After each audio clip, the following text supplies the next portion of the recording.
kind of stuff yesterday, saying all this for Blair's benefit. We have n equals 5 to 73 of negative 4n plus 32. We know it's an arithmetic sequence because it's in linear form. If it's a linear formula, then it's going to be an arithmetic sequence. We know that our formula for the sum of an arithmetic sequence we learned yesterday, a sub 1 plus a sub n times n divided by 2. So we need to find n. How many terms are there between 5 and 73? 69 terms, our n is 69. Our first term, we're going to plug in the 5. So you have negative 4 times 5 plus 32 is 12. Our last term, we're going to plug in 73. Negative 4 times 73 plus 32 is what? 260. Negative 260. Okay? 60. Oh, Lord have mercy. Okay. Negative 260? Yes. Thank you. Okay.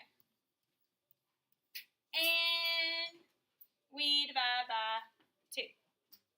What do you get when you do all that?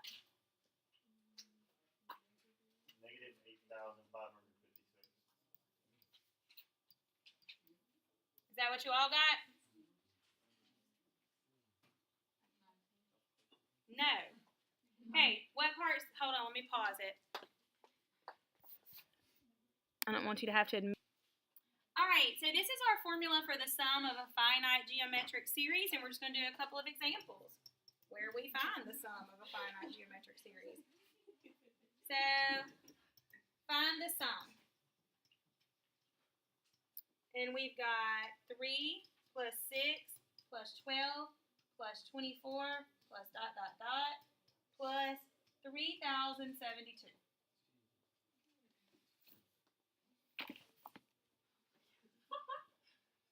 What's the matter? Oh, sorry, I'm in the way. Y'all are all going different ways. All right, for our formula, we need a sub 1. Check. Got it. We need r. What is r? 2. We're multiplying by 2 every time. If you didn't know that, you could just divide a number by the number before it. Okay, so our r is 2. Then we need n. Doggone it. There had to be a catch, right? How many terms do we have from 3 to 3,072 multiplied by 2?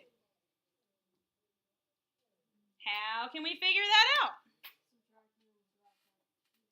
That's if you were doing an arithmetic sequence. Not 3,070.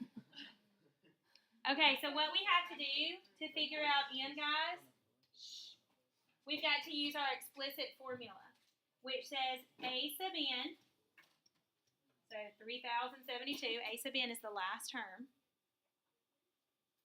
equals a sub 1 times r raised to the n minus 1. That's our formula, correct?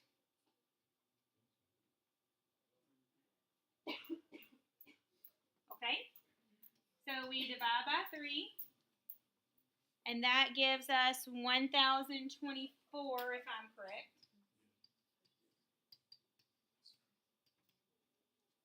Now, you could take the log of both sides, since this is an exponential. You could take the log of both sides and solve this, or you could just start plugging in numbers for n and seeing what works. Okay, so I'm going to start with 2 to the 6th. 2 to the 6th is 64. I need to go a good bit bigger than that, don't I? 2 to the 10th? Okay, so 2 to the 10th. So this number is 2 to the 10th. So what is n? 9. 11. Sorry. Just going with y'all. I trust you. But yeah, so we would cancel these out and say 10 equals n minus 1. So n is 11. Now that we have our n, we have our a sub n, we have our a sub 1, we know that our r is 2. We can go back to our formula and plug it in. So our formula says S sub n equals A sub 1, which was 3, times 1 minus R. What was R? 2. Raised to the 11th. That goes on the inside of the parentheses. Divided by 1 minus 2. And you may use your calculators to figure that out. But you end up with 6,141.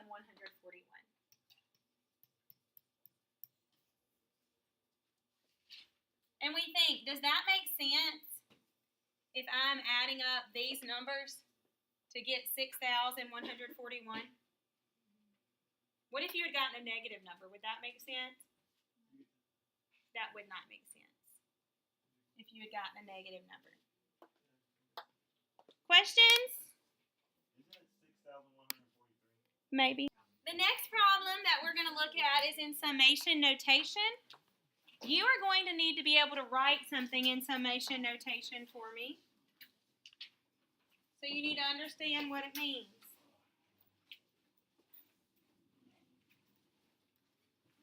This is the sum from n equals 0 to 20 of 4 times 1/2 to the n. How do I know to use the geometric formula? It's in an exponential form. If it's linear, you're going to use arithmetic. If it's geometric, you're going to use exponential form. Now remember my formula. For my formula, I need A sub 1, R, and N. What is A sub 1? What does that mean? I'm going to plug in what number to get A sub 1?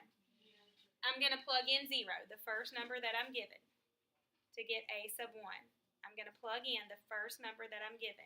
Just like on that arithmetic one we did, to get A sub 1, we plugged in 5, because 5 was our lower bound, the one we did before lunch.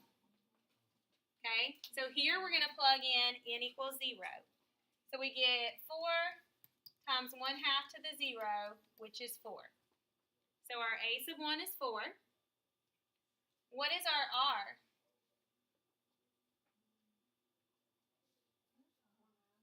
One-half. And what is our N? What is it?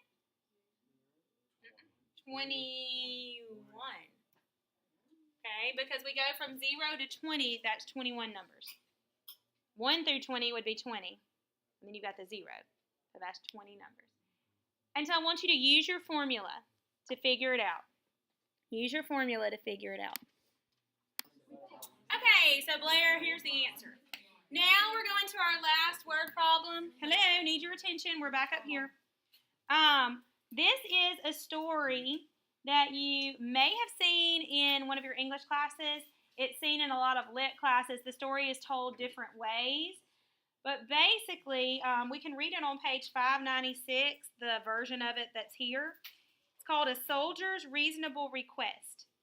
A famous story involves a soldier who rescues his king in battle. The story I heard, he rescued like the king's daughter or something. The king grants him any prize within reason. So he's granted any prize within reason. The king's like, what do you want? From the riches of the kingdom. The soldier asks for a chessboard with a single kernel of wheat on the first square,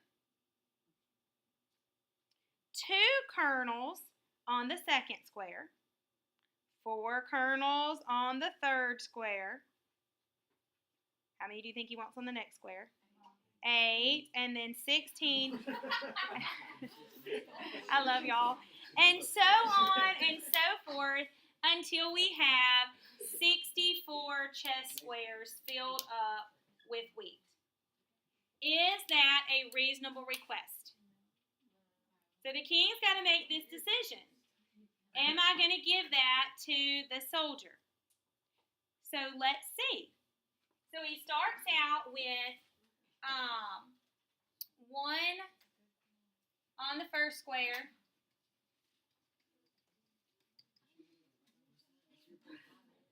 and 2 on the second square, 4 on the third square. Y'all, why are you talking? So that tells me my terms are 1, 2, 4, and so on and so forth until we get to a sub 64. Okay? This was on the first square, this was on the second square, the third square, the fourth square, and we keep going until we get up to 64 squares. That's what we want to know. I want you to write this using summation notation. Write it using summation notation.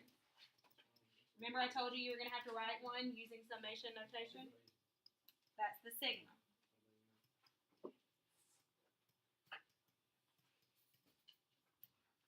Write this using summation notation.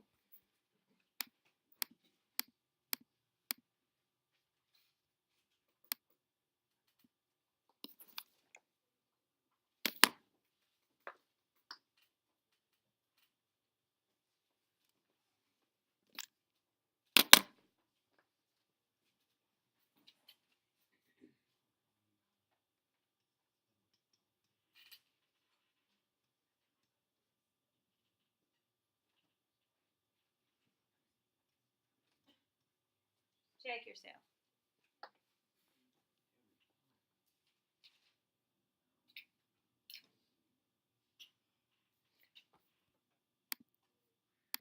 So this is our formula.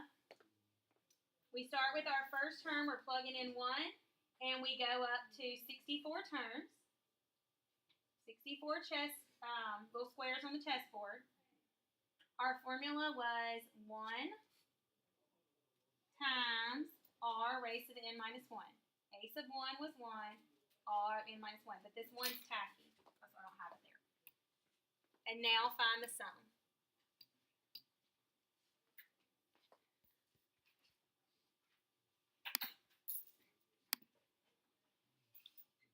Here's your formula. You're just plugging in the numbers. A sub 1, r, n, r. When you do it, your calculator gives you this. You know the answer is not 1.8. He's not getting 1.8 kernels of wheat. So if you look all the way down at the end of your calculator screen, it says e to the whatever. That means times 10 to the 19. Okay? So that's a lot. So is it a reasonable request? No. Do you think the king might grant it? Sounds easy enough. I mean, kings in fables, they always do stupid stuff, don't they? Like in these fables, the commoner always wins.